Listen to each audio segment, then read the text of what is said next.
Hello, everyone, and welcome to Insider Gaming here with a spotlight on an interview that I've been wanting to do for a long time. Excited to finally have it. I'm joined by Tony Gardner, the president of iRacing. First off, Tony, thank you so much for taking the time during, well, it's always busy, but now probably with everything that's happening busier than ever, taking the time for this schedule. Yeah, my pleasure, Mike. Thanks for having me. It is really busy right now. But I'm more than happy to come on the show, and I'm a fan, and I've watched some of your videos, and so excited to be here. So right off the bat, I'm gonna jump in with a very broad state of the union, I guess, type of question. How are things going for iRacing now in its 16th year? It's quickly approaching 2008. Somehow was 16 years ago. It's quickly approaching that another anniversary. How are things going with the company? Great. Couldn't be better, honestly. In some ways, even though actually all the way back to 2004 is when we launched, so it's been 20 years when we started the company. We launched in 2008, so it's been going on 16 years since we released. But in a lot of ways, it's funny. I feel like I've been here for 50 years some days, but other days I feel like we're just starting, and in many ways we are. Um, and so things are going really well. I mean, we doubled in size during COVID.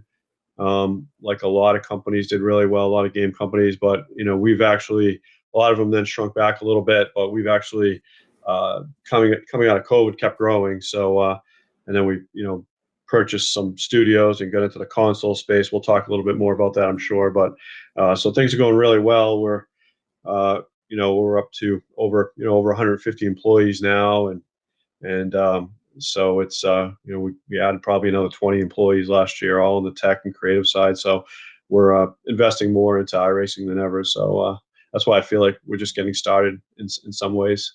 You brought up COVID, and before we get into the specifics about what the company's working on, you brought up COVID and the growth. And one of the biggest booms, I guess a silver lining blessing in disguise type of thing, was iRacing during COVID because of you had Fox looking to fill time from the lost races, and they're airing iRacing events. You have the esports, the Coke iRacing series, like that takes off. All these things are kind of like this perfect storm, lightning in a bottle thing happened. And it doesn't seem, whereas, like you mentioned, other companies have kind of fallen off, had to let people go. Layoffs are a major thing going through the industry right now. You guys have continued your growth. How has that been able to be achieved since that COVID boom, I guess, through now? I Yeah, I guess I never thought of a single reason, but why we continue to grow after COVID. I guess it all comes down to the game, and that's what it always comes back to. That for me is trying to make the best game we can. And so I think we're a little different than most games, whereas they build a game and then that game just sort of sits there for. I mean, they might do some patches, but sort of sits there until the next one comes out 2 or 3 years later or 4 years later. But with us, I think the fact that we just keep updating every quarter and making the game better and better. I mean, maybe that's the reason why. And not only, and we've been picking up our pace of development rather than slowing down. So the game just keeps getting better. So I don't know, maybe that's why. But yeah, it was lightning in a bottle. It's funny, we had just moved into a new office, and we had been outsourcing our broadcasts for the most part, and started to do them a little bit internally. But we decided to invest in a big studio, a broadcast studio, right before COVID hit. And we had already been talking to Fox about some other things. So really was lightning in a bottle, because if we hadn't invested in that broadcast studio, we would have never been able to send those live feeds over to Fox. And so it was a perfect storm that worked out well for us. You talked about the quarterly updates and the constant, like the investment in the tech side of things, the development side of things. And it feels that for a game that is now 16 years old, granted it's older than that because of development, but that's been publicly released for 16 years almost. It feels like it's, and you can correct me if this assumption's wrong, that you guys are finally hitting your stride, not just from the racing aspect, which obviously if the racing's not fun, people aren't going to stick around. But now it's really starting to push towards that. I don't want to say a next gen type sim racing, but I'm going to, for lack of a term, where you see the cars are starting to look better than ever. The tracks are being scanned and they're starting to look better than ever. Like every aspect seems to be coming together. Would that be a fair assumption to make at this point compared to maybe years past where maybe the gameplay was great, but it didn't look as great maybe as what you guys would think it should or what fans should? Yeah, that's totally fair. Yeah, I think that was our strength, was our centralized service, number one, where that you could always find a race, and our I rating and safety rating and matchmaking, but also the physics and the laser scan tracks. But I think we critically looked at ourselves and said, what, we're deficient in a lot of areas, and graphics is one of them, and we need to modernize, and we still have a long ways to go, honestly, but that's been a big area of focus. Um, in everything, load times, frame rates, infrastructure, making a big investment. So we're still going to be doing this 15 years from now. And so that's really what the last, ever since COVID, we've been investing heavily in a lot of tech people, and we still have a long ways to go. For example, you mentioned graphics. We've come a long way, but we still have a long way to go. So I think just critically looking at ourselves and how can we get better has been a a big thing we've kind of undertaken in the last several years. So anyway, So that was a fair yeah. assessment for sure. So 2024, I mean, we're in the middle of season 1 when we're recording this, when this is gonna air. New tracks, as always, new cars. But one of the things that people seem to have been excited about, myself personally, was the updates to the damage model. Because if there's one area on the track that people seem to question and really are opinionated, it's tire wear and the damage model. How making the decision of how to improve that and make it a more realistic, while still, I guess I don't want to say forgiving, but a forgiving kind of system. Like, what is that process like when you're coming up with, and the team is coming up with, how you want to improve the on the track action within the game? Well, and I don't know if we did. It was part of looking at ourselves critically. I mean, we do have a new damage model, but that, I'm not sure that's what you're talking about. But we always default back to realism, and sometimes that isn't always uh, fun and popular right away, because people want to bang and stuff like that, and you're not getting whiplash or having somebody scream at you, that you just ruined a $100,000 race car. So people do like to bang and stuff like that, but we try to stick to realism, and your car can get banged up, and you can end up in the pit waiting for that car to get fixed, and it can get frustrating. But that's what we do. We stick to realism. But that said, we do really listen to the customers, and we try to make it as fun as possible, and there's always better ways to do things. So when you first release something, you might you still have a lot to learn, because when there's a big difference between 10 people in QA doing something and 100,000 people doing something. And so usually things evolve and they get better and better over time, like our damage model, and we do adjust the damage, like, oh, we had that too stiff, we got to loosen that up. And there's hundreds of cars too, so Yeah. you might have 10 cars right, but then 10 cars you didn't have right. So over time, those are the things that we're constantly updating to make things more fun and more realistic. What is the reaction of players been to the updated damage model? I think they love it. I mean, visually, it's so much better. I mean, it's before it wasn't realistic. I mean, and now it just makes for um, more more engaging, more dynamic, a more fun race to see the realistic parts falling off the cars and things like that. So that's the goal, is to make this as real as possible, and the more you make it real, the funner it is. Um, we have another huge feature we've been working on for several years, coming out in our March. We have a quarterly build every season. People Yep. that don't know, a quarterly update where we release new features and content. So a big feature is coming this March, on a whole new rain and weather system. So that's something we're really excited about. Nothing's ever been done like this in a racing game, the way we've done rain. You know, kind of the iRacing way, over-engineered, but for rain, that's something good. You know, it's not just the look; it's all the physics of the rain and the dynamic um, part of the racing that's going to add. Where you're chasing the slick and the dry to try to find the most grip, all that stuff, and the way it puddles up and dries and it bounces off your windshield, all that stuff. You know, it took us years to do. So we're pretty excited about that. And it's all tied to, you know, actual weather services. So if you're at a track, you can set it to, you know, realistic weather, and it's going to look for that part of the world, what's happening, the weather service in that part of the world, and sort of deliver that. And you'll kind of get a forecast and have to decide it might not rain or it might rain. But you can also adjust it and make it rain, do anything you want. You also have full control of it if you're hosted. But we're excited about that feature coming out in March. With the weather feature, that actually is a question. You brought up the realistic, and endurance racing is growing in popularity. Will it be one of those where if there's an endurance race going on, the weather will change throughout the race? Absolutely, yeah. I mean, that's what it's more of a road racing feature, especially endurance racing. So, Yeah.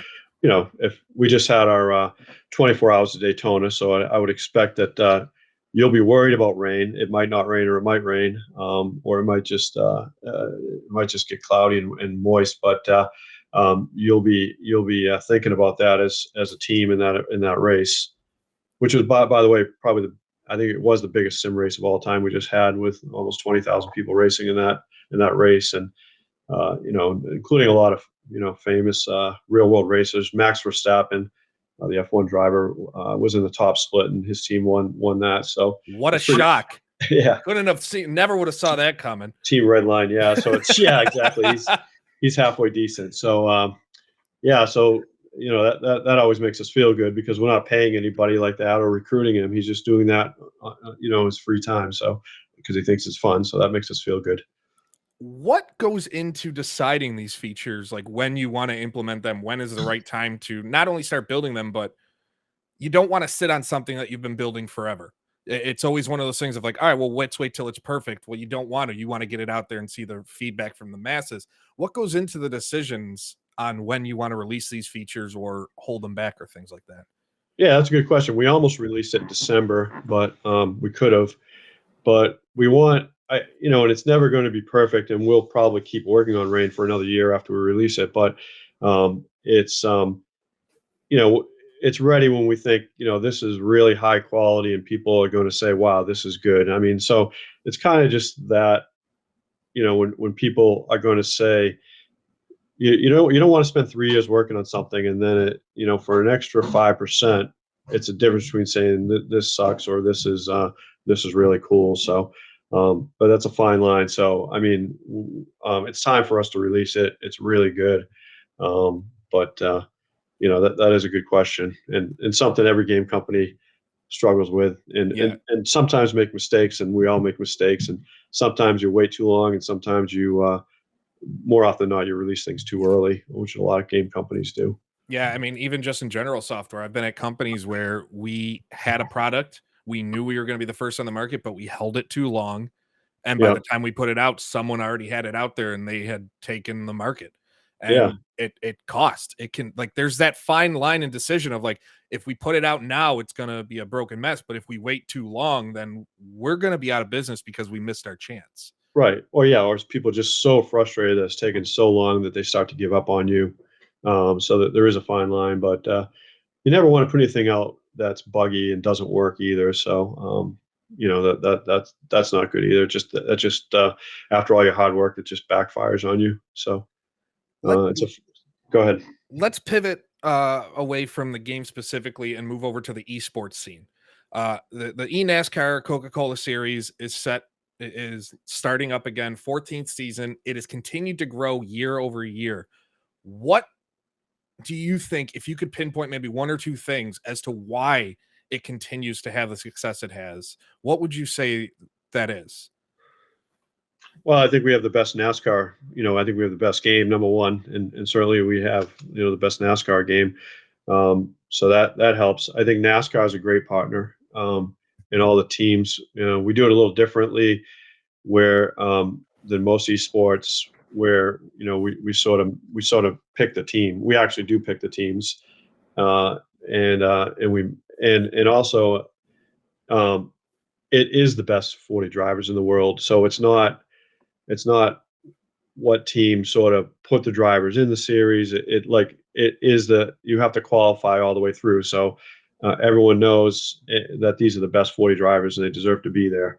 And I think that helps a lot. And having NASCAR as a partner, and the prize money this year is going to be over $500,000. So that doesn't hurt. So I think. And we put a lot into it. We put a lot into the broadcast. We put a lot into everything around it. And NASCAR does as well. So I think and people like Dale Jr. and people that are involved in the series really help promote it. So it's something really special, and we're really proud of it. Overall, with the East with the eNASCAR, I mean, you talked about Dale Jr., you talked about NASCAR being a partner. How much have they helped? Because it was a thing that had that solid growth. And then again, I can't help but go back to 2020 and 2021 where people needed things to enjoy. And do you feel that it was just a case of people found this because it was the thing they could find, a live sport that they could watch, and they just stuck around? Or do you feel like there was something else that maybe clicked that you guys were able to get this series to the point where, yeah, to over 500,000 prize pool, and these racers they have the opportunity to make some real money, not just like $1,000 here and there, but some real money doing this? Yeah, I think it's just a combination of the things you talked about. I think there's certainly a lot of people found us with the Fox broadcast, and that's just not NASCAR. I mean, there were Fox broadcasts going down in Australia with our V8 supercars, and actually our European market. I mean, more people do road racing on iRacing than they do NASCAR. So it's not just NASCAR, but they people found it, and I think the game is so deep and realistic that I think people just stick around because it becomes a hobby. It's people that want to race. I mean, that's what iRacing is for.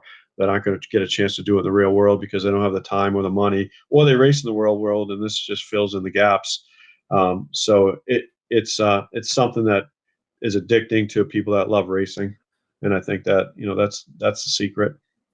Before we move on to the two, I guess, elephants in the room when it comes to iRacing's future, back with the game specifically, there's always that the people like racing the AI and doing AI lobbies has been something that has grown over the years with a lot of people who want to practice but don't want to deal sometimes with the people from random lobbies, because you run into all types of drivers, all of them. And I get as frustrated as anybody else, depending on the drivers in the lobby I'm in, where lap one in a race and you have people taking out half the field.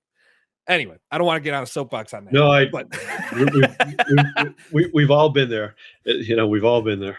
But the idea of racing AI, it continues to grow. Is that continued or going to continue to be part of the plan with development, especially as the development team grows, of putting more effort into and resources into allowing drivers to do full races with themselves, like in AI, to really get that practice without having to worry about random lobbies? Yeah, I'm glad you brought it up. That's actually a huge focus. iRacing right now doesn't have a career mode, unlike most games, because it's always been about the multiplayer and the hosted leagues and the private leagues and stuff like that. But we realize that there definitely is, and our AI is really good. We've invested a lot into the AI itself. But what we haven't really done is built a lot of good activities around the really. We have the awesome cars, the awesome tracks, hundreds of them, really good AI, but we haven't built anything around it. So that's sort of the next step in our evolution is building a career mode, being in a private session, just being able to click a button that says AI. So rather than practice on the track by yourself, just the AI drops right in easily for you. and you can adjust the skill level, all sorts of things like that on board. It can be intimidating just jumping in a race if you've never done it before, Mhm. with real people. So, just doing a better job using AI to get people ready for races and comfortable on track, learning racecraft, driving school. But right now we're in the middle of building a whole career mode, so in full development for that, which is exciting for us. Is there any timeline on when you'd like to have that out? I'd like to have it out next year. I think it's going to come in steps. Um, there's some very early steps of it that will come out this year. I wouldn't call it career mode though. I'd just call it, it's just going to be a, better. Right now, our AI doesn't. It's kind of hard to find where we're going to have a page, a dedicated homepage, dedicated AI with more options and making things easier.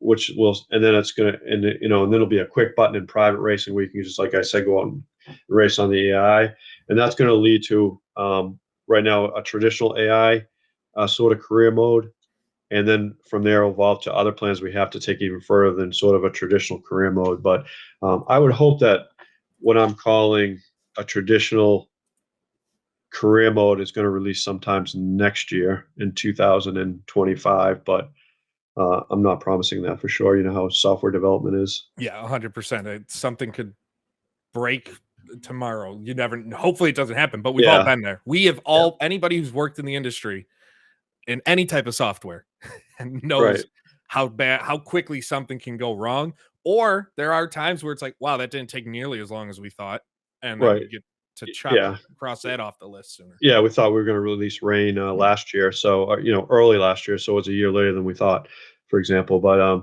we have a dedicated team on career mode. I mean, just to let you know how important it is to us. Like a lot of game companies, but for us, it's never been a focus, and now it is. So we're going to talk now about the two big major licensing deals that iRacing came into. We'll start with NASCAR because that one, I don't want to say was expected by many in the community, but it was expected by many in the community, including myself for the longest time. Anybody who's followed the situation with NASCAR gaming has seen what has unfolded over the years. It doesn't take much to see how things went down. What was that process like getting the NASCAR license from Motorsport Games? Was the decision made to start these talks? How long ago did they happen? And can you kind of walk through like the process of just acquiring it? Yeah, to the best that I can. I mean, I Yeah. was in the middle of it, and there's confidentiality Yeah, of clauses and things course. like that. But You mean you can't break legal agreements? yeah, exactly. Well, I guess you can. But anyway, we actually have, a believe it or not, a good relationship with Motorsport Games, and had talked to them. We talked to them for years, off and on, about different things. We weren't always thrilled when they went out, and for example, locked up an exclusive, like they did with NASCAR. But that said, we had a good relationship with them, and talked. I talked to the. They went through a couple CEOs, and I talked to them over the years, and we have an exclusive for what we do with NASCAR, and we never had a huge interest in the consoles. We knew we wanted to do it someday, but we wanted to get to a certain point with iRacing, and then expand into that market. And so once we acquired MGI, that was the reason why we did that, is to expand into the console market and use a lot of the iRacing tech, to take that studio hopefully to another level. That was the plan. So that happened, and we started with the World of Outlaws game that launched really successfully. And then, we knew that we really wanted that NASCAR license, and so we just kept talking to NASCAR and to Motorsport Games, and it eventually worked itself out. And long story short, but it was a complicated deal, to between Motorsports Game, NASCAR, the NASCAR teams, because there was a deal in place, so we had to Yeah. do a new three-way deal, and keep everybody happy. And NASCAR was honestly excited for us to get. It's no secret, that that was struggling. It was struggling. The franchise was struggling on a motorsport game, so Yeah. they were excited for it to have a new home, and Which we're, so anyway. it's unfortunate because no one, and you're obviously a lover of racing. You wouldn't be doing what you do for a living if you didn't.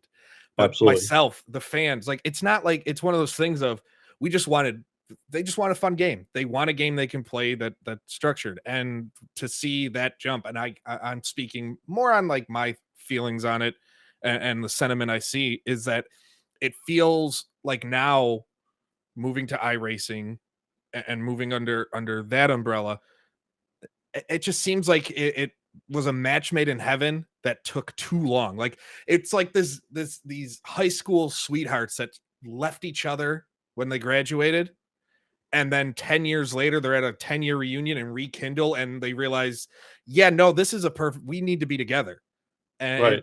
would you what would you classify, like with your opinion, like the matching of being able to do something like this for NASCAR? No, it's what we dreamed of doing. So I think it is. I think it's a match made in heaven. So I couldn't have said it better myself. It's the license we wanted. It's the dream we had for the console platform. It was our number one choice. Was to, for a lot of reasons, to take control of that NASCAR franchise. And we want to, we want the players to feel like, it's the best driving movie that's ever been made, and you're the star. And that's what we're trying to do with this game. And we working hard to live up to expectations, but to build the best NASCAR game that's ever been made. So that's the goal, and that's what we're trying to do. And we're going to launch it next year. So, but credit to Motorsport Games, because they they were also trying to do the right thing. They also Mhm. knew that we were in the best position. I mean, we already have all the assets. We already had all the cars and tracks, and know how to do this. We've been building racing games all for decades as a company. So credit to them that they were trying to do the right thing for the marketplace as well in some way to make sure that it ended up with us. So it worked out well. It took too long, but you can look at it this way, that our tech is better, our assets are going to be better. Yeah. It gave us more. We're in a better position now that the game itself should be better.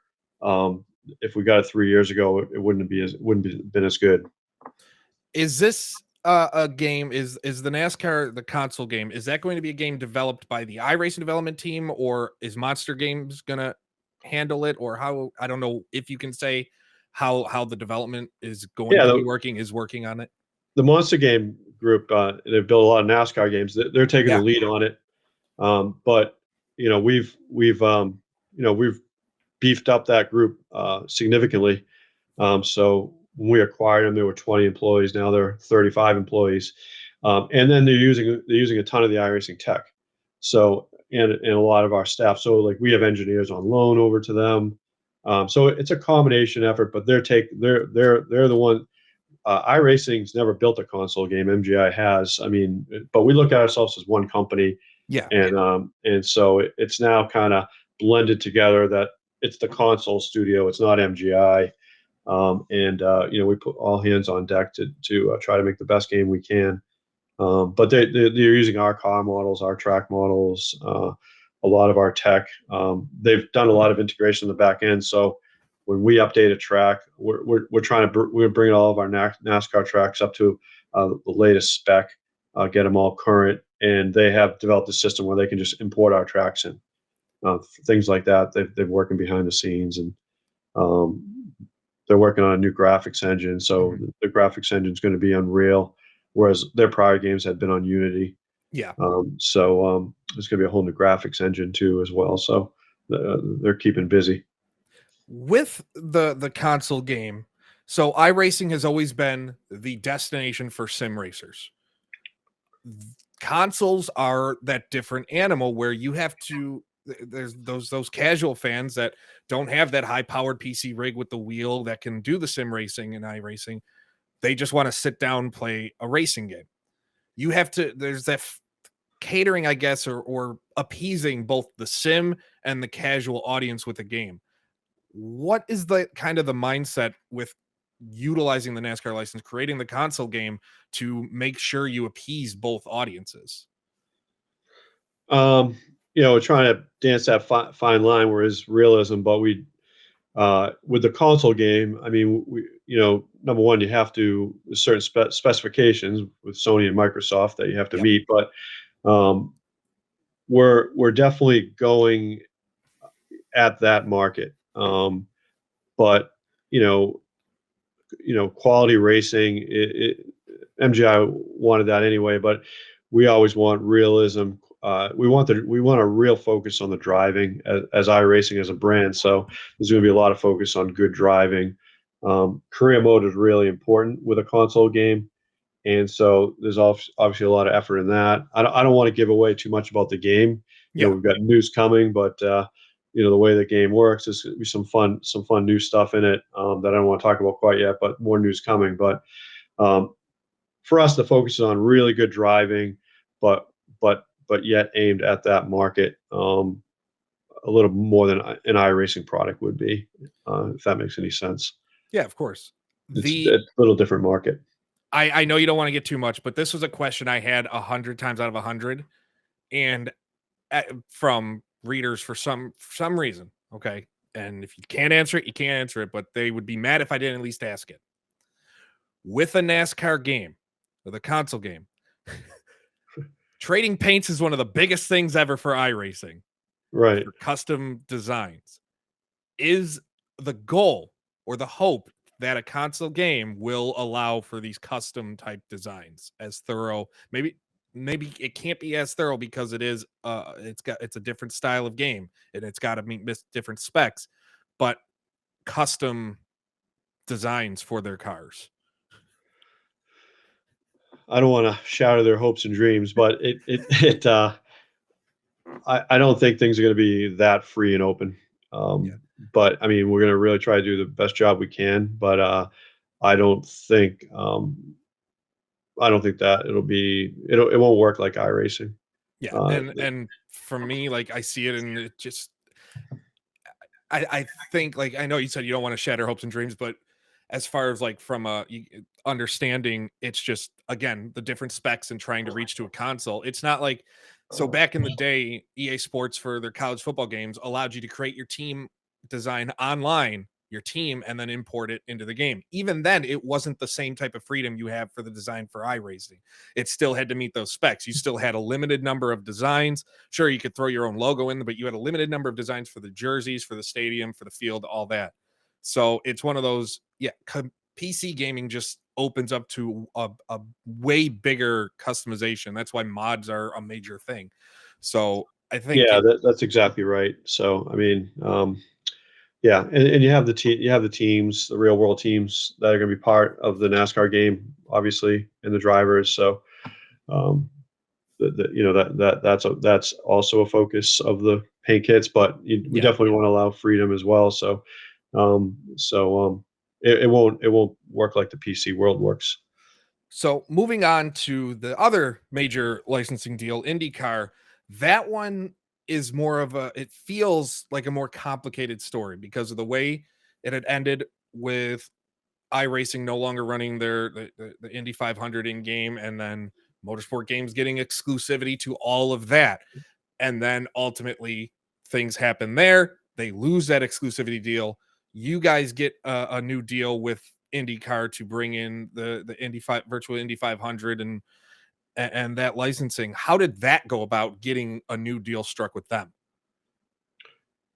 Yeah, a little bit different but similar, I guess. That we've always had an IndyCar license non-exclusively, and it was always a big brand for us, and we had super diehard IndyCar fans in iRacing.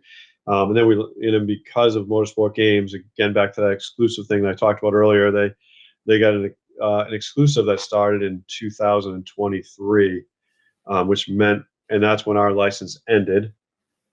So we weren't able to get a renewal because even though IndyCar and Perfect World wanted to give us a renewal, they weren't able to because of the exclusive, and they were getting paid a lot of money. Motorsport Games paying a lot of money for that exclusive. So, and it'd be dumb to turn down the money. Yeah. Yeah. To do anything jeopardize. Yeah. So I don't know that that wasn't the only reason they did it, but anyway, they did a deal, and it didn't work out, and so again, I was talking motorsport games about IndyCar, and I was talking IndyCar. Kept in touch with IndyCar as a great partner as well through the whole time, and they said, just be patient. We were going to try to work something out anyway, probably even with the relationships, even if motorsport games did come out with IndyCar game, to try to get our license back, even if they did come out with an IndyCar game. So that's what I was talking to them about. Yeah. I wasn't hoping for them to fail and not come out with a game, um, but what happened is they just had too many licenses and not enough people to build all these games, so they ended up not being able to build an IndyCar game, and defaulting on the license more or less, and it opened the door for us to, uh, you know, jumped on that right away with IndyCar, and credit to them, they were excited to have us back in the fold, and got that deal done and real quickly once that news broke. And fans, like, just from social media in general, seem to be super thrilled about it, but there always that question of, we've had this before, is there going to be an expansion to what that relationship brings? So that's my next question. Is there going to be an expansion to what IndyCar's licensing with iRacing brings? We know it has the return of the iRacing Indy 500, the IndyCar branding, leagues, a license extension for Indianapolis Motor Speedway, but is there going to be anything more on top of that with iRacing and IndyCar? Yeah, I mean, I think so. We have a 4 official series going right now. We have the full length series, um, a fixed setup series, an open setup series, and an oval only series. But we're talking to them about more things right now. So we hope to announce something soon.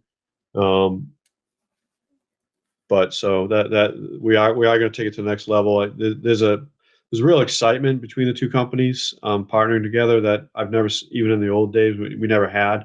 So they're really going to get behind this, and we're excited to have them do that, and we're going to try to work with them to bring other forms of IndyCar to the gaming market. So I'm sure people are interested if we're going to build an IndyCar console game, and um, I don't think that's any short-term plan, but I think the door's open. That's a possibility someday. Yeah, But I think that's where that's not what fans, the news is going to be. Hopefully, but I know that's what people want. And we, in a perfect world, we could do that too. But we don't want to make the same mistake motorsport games did and bite off more than we can chew. So, yeah, um, and um, that's the concern for every company. That goes back to the whole, you right, can even tie that in with the putting something out too soon, waiting too long. If you bite off too right, much, then you wear your product thin. yeah.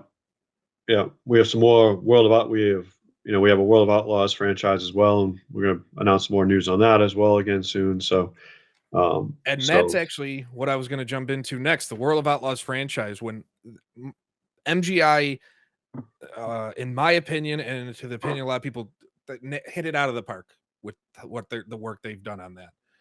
It is a series that, sure, the sprint car racing and things like that is very niche when it comes to just racing in general. But when it's done right, it can make for some of the most fun racing. How has the internal response been to the work on the World of Outlaws franchise and maybe its potential for the future? yeah, we internally, I mean, we're super excited how that did, and the reaction of the community and the revenue, honestly, and the sales, and it's got us pretty excited that we're going to continue with that franchise. It's not going to be a one and done.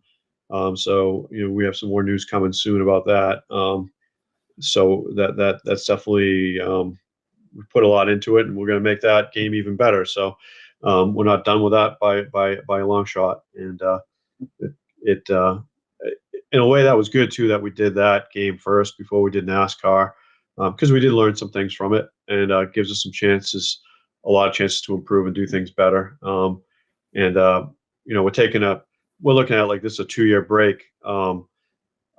That we're spending to invest into the tech for the NASCAR game, but that and then the tech from the NASCAR game will eventually make it into the World of Outlaws game, the platform tech. So that's I think it's all working out well, even though it wasn't planned this way, it's working out well. So everybody knows about iRacing, World of Outlaws, the upcoming NASCAR console game, but there is another game that iRacing is working on called Exocross. You mentioned it off the air. You talked about it off the air, but what there's going to be a lot of people that are hearing about this for the first time. What is Exocross compared to the other products you guys have? So Exocross, we didn't want to cannibalize what we're doing. It's sort of a way to reach other parts of the race gaming market.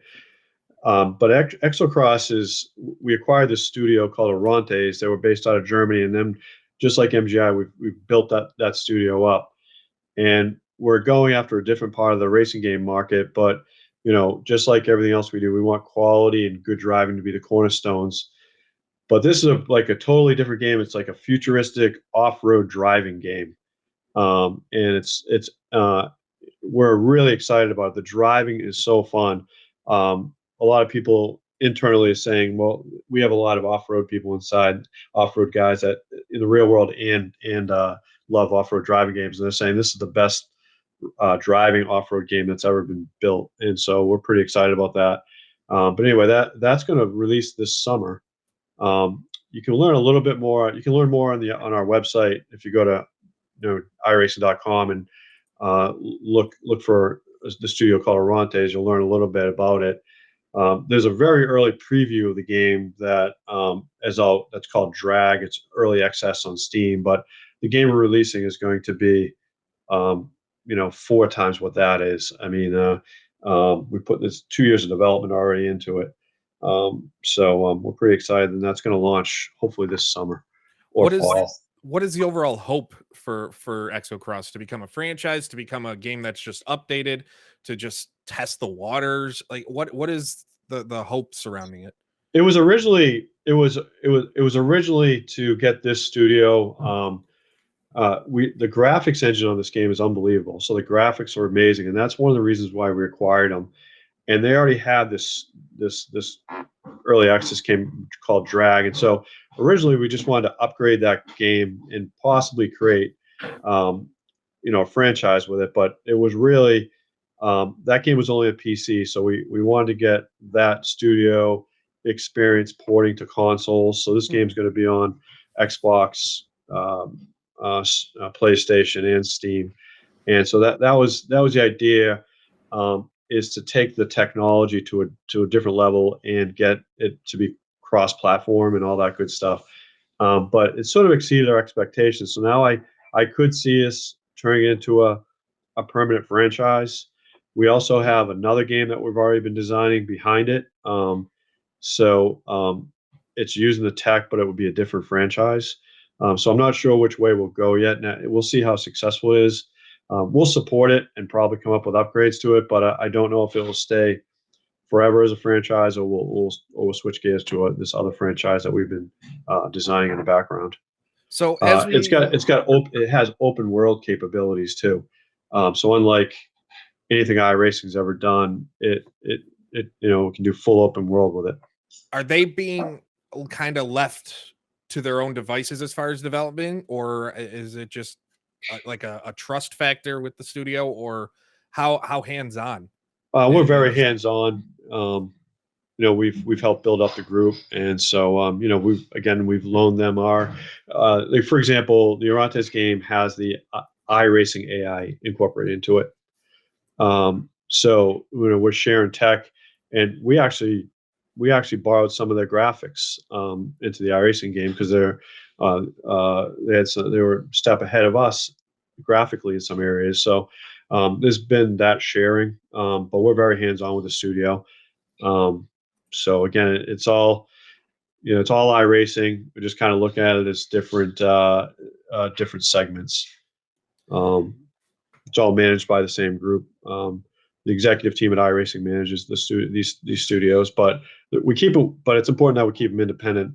Like Rich Garcia is the studio head at and owned Monster Games forever. He's an awesome tech manager, awesome game developer, and it's important to give him freedom to keep doing that. So Rich Garcia runs that MGI studio, for example, and it's really important that he stays and does his thing. Overall, as we start to wrap this up, what has you most excited about the work iRacing is doing across the entire scope? If you were to pinpoint the most exciting thing the team is currently working on. On the iRacing side, it's definitely rain and I think graphics, and I would say the career mode and the onboarding. I know I just listed 4 things, but I think I'm just generally most excited about we've doubled in size, all the new talent we've brought in. I think that and all the fresh energy and ideas and the skill level, the new skill level that we've acquired in the last 2 years. I think that's what I'm generally excited about across all 3 studios. We brought in some amazing people, and I think people are just starting to see the impact of that. Like you talked early on about iRacing, starting to look better and stuff like that. I think that's just the beginning. So that's what I'm probably the most excited about is the new talent we've brought in. That's what game companies are all about. Is there anything we've covered a lot over these 45 minutes? Is there anything that maybe iRacing fans should know about what's coming up this year that we maybe not have gotten to? No, I think we covered a lot. I've been rambling on here, so no, you asked some great questions, and I covered quite a bit. So maybe we can do it again. I don't know. Maybe we can focus on Exocross or something next time when it's close to release, or focus on the NASCAR game and get into the details of the NASCAR game, what it's going to be down the road, or maybe have one of our producers on there. Probably know a lot more than I do talking about the game. All right, last question. This is just mainly focusing on the eNASCAR series because I'm wondering what in that league are you most proud of to see how it's grown? I just think the competitive nature, different, just the passion everyone has and how competitive it is, and different winners every year and different people cycling in, and how, if you ever watch one of those finals, just how excited the winner is. I mean, it's life changing for these guys, and it literally brings a tear to my eye when I watch them win and the emotions they have. So I think that's probably the most exciting thing, is the emotion and how serious. I mean, these guys put so much into it. It's amazing to me, and they're so talented. So I just think that all those facets and the support it gets from the community, it's just really, really awesome.